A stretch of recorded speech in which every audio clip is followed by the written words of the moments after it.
I'm Ross A. Giles, and I'm here today with well-known historian Jessica McMillan. Today we'll be talking about Napoleon and the changes he brought to 17th century France. So, how did it all begin? Well, he was first introduced to military life when he enrolled in the Late Military School in Paris. He then became an artillery officer and furthered his education by reading. As his career progressed, he quickly rose through the ranks of the French military and so received the rank of general. So, now Napoleon's a general in the French military. But there are tons of generals. How did he, just one general, become the one and only Emperor of France? Well, in 1799, Napoleon staged a coup d'etat and took full control of the French government. For the next 3 years, Napoleon drastically rearranged the French government. When you say rearrange the French government, what do you mean by that? Did he appoint new cabinet ministers? What did he do? He arranged a whole new system. He didn't simply appoint new members to the court. He changed the structure of the government completely.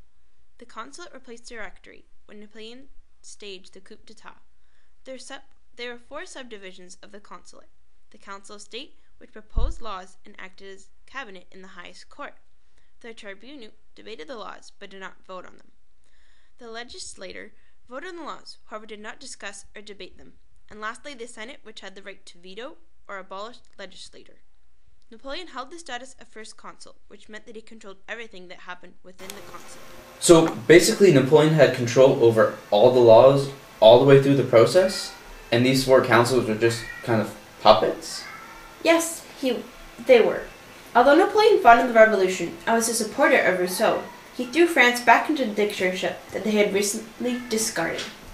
Of the little I remember from my Socials 9 days, I recall that Napoleon did establish a new set of laws called the Napoleonic Code? That is correct. It was a document that unified the laws of France and later Napoleon's empire. This benefited the empire because it replaced 300 different sets of laws that were currently in place. The principles of the Napoleonic Code were the freedom of religion, the right to pursue one's choice of work, rights to property and the acquisition of property as well, personal rights, and equality for all men under law. Unfortunately, through the Napoleonic Code, one lost many rights. Each husband had virtually complete control over his wife. As Napoleon was making all these changes, did he ever think about education? Yes, education was split into 2 parts, primary education and secondary education. Primary education taught topics such as reading, writing, history, and the use of arms. Though children older than 12 would be eligible for secondary education. Secondary education for men consisted of a further 2 parts, military and civil. If a career in the military was chosen, students would learn mathematics, physics, chemistry, and military matters. The choice of a career in civil duty would lead to subjects such as languages and philosophy. Both civil and military graduates were guaranteed jobs in their chosen careers. Would women be able to benefit from this new system of education? Yes, women would learn numbers, writing, principles of their language, history, botany, and geography. I recently watched a soccer game between France and England, and it was brutal, let me tell you. The fans were on each other's necks. Talk about a blood sport. Was there anything like this in Napoleon's era? Any hate between England and France? Although I'm not sure about soccer matches back then, I do know that Britain was always Napoleon's greatest enemy. They went so far as to finance any country that was currently rebelling against the French power. In an attempt to damage Britain's economy, he introduced a system called continentalism. Using his vast control and influence in Europe, he shut out all trade with England and commanded all French colonies to do the same. Did it work? No. Continentalism can be viewed as an absolute failure. Although it slowed the British economy, it had the exact same effect on the French economy and many other countries under Napoleon's control. Because Napoleon couldn't establish a navy to match the power of the British fleet, he was never to gain control of the sea. Therefore, English ships were able to come to the mainland undetected by French authority and sell their smuggled goods for exorbitant prices.